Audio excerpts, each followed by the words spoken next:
ये बहुत सारी है, बेरोजगारी है, गरीबी है। कॉन्सेप्ट है कि हम लोगों ने क्या इस समय में हमारी उपलब्धियां क्या थी और उसके बाद इस 25 सालों में हमें और क्या उपलब्धियां प्राप्त करना है।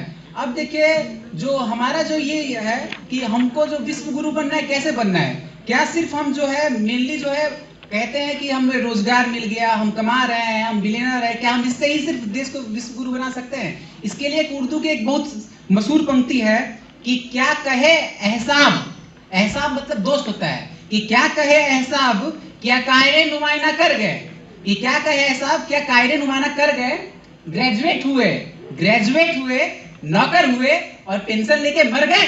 ये क्या पूरी जिंदगी है यार? अगर हमें अपने देश के लिए काम करना है तो हमें थोड़ा सा आगे तक भी सोचना होगा। हमारे देश की जो शिक्षा व्यवस्था थी, सबसे ज्यादा हम लोग जो महत्व था वो नैतिक शिक्षा को देते थे। नहीं तो आप देखिए, सबसे बड़ा इंजीनियर भी अमेरिका की बिल्डिंग उड़ा सकता है, बहुत बड़ा डॉक्टर भी कश्मीर में अफजल गुरु हो सकता है। तो नैतिकता बहुत आवश्यक है। आप देखिए, राम और रावण में सबसे बड़े जो थे वो, रावण सब में धनी था, सोने के लंका थे, ज्ञानी था, पुजारी था, लेकिन राम एक चीज में बड़े थे, वो था चरित्र। तो हमारे यहाँ जो पहले शिक्षा लेने आते थे, शिक्षा के साथ साथ चरित्र निर्माण के लिए भी आते थे। और दूसरा एक कॉन्सेप्ट आप खुद देखिए, आज भी नॉलेज का, अगर सिर्फ नॉलेज रहता अगर हमारी शिक्षा का अधिकार मतलब, तो आप देखिए शिक्षा तो सबसे बड़ा सोर्स उसका है गूगल।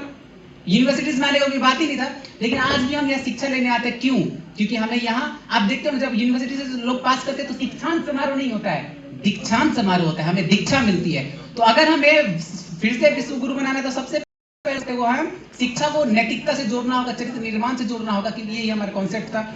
दूसरा हमारा कॉन्सेप्ट है कि हम लोग जो है हमारे सपने, जैसे अभी हमारी सबसे बड़ी जो समस्या है वो जनसंख्या, हर चीज का कारण जनसंख्या, सारे प्रॉब्लम्स का कारण जनसंख्या में वृद्धि हो रहा है। लेकिन 2047 के बाद क्या होगा कि हम एक पीक पे आ जाएंगे, उसके बाद जनसंख्या जो है वो डिक्रीजिंग लेवल पे आने लगेगी। आज हमारा जो TFR रेट है, टोटल फर्टिलिटी रेट है, वो 2.1 है, मतलब 10 मेल 10 फीमेल मिलकर 21 बच्चे पैदा कर रहे हैं। अगर इससे भी कम हुआ तो क्या होगा? स्थिरता की ओर हम बढ़ रहे हैं, तो ये एक सही चीज है।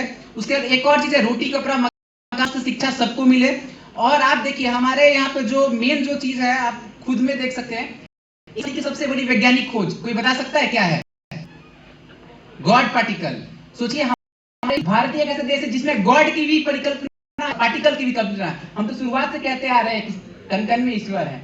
तो ये चीज है। और दूसरा, हमें जो 2047 तक है, ऊर्जा पे बहुत ज्यादा काम करने की जरूरत है। हमारी कनेक्टिविटी बहुत अच्छी हो रही है दिन दिन, सुदूर क्षेत्रों में भी कनेक्टिविटी जा रही है। उसके बाद एक और जो मेन फैक्टर है हम लोग के लिए, कि जो आज के समय में भी क्या हो रहा है कि ऊर्जा का जो हम लोग है ना, हस्तांतरण जो होता है, चेंजिंग फॉर्म हम लोग ज्यादा नहीं कर पा रहे हैं। किसी भी देश का जो पैमाना होता है वो ऊर्जा से होता है। तो मेन जो है, हमें 2047 तक अगर सबसे ज्यादा कार्य करना है तो शिक्षा, ऊर्जा, और तीसरा एक पॉइंट है कि हम एग्रीकल्चर क्षेत्र में हम भले बहुत ज्यादा डेवलप हो गए, लेकिन लॉन्ग टर्म एग्रीकल्चर जो हमारे यहाँ नहीं है, जैसे चाय पत्ती ड्रैगन, जिस टाइप का विदेशों में कॉन्सेप्ट है।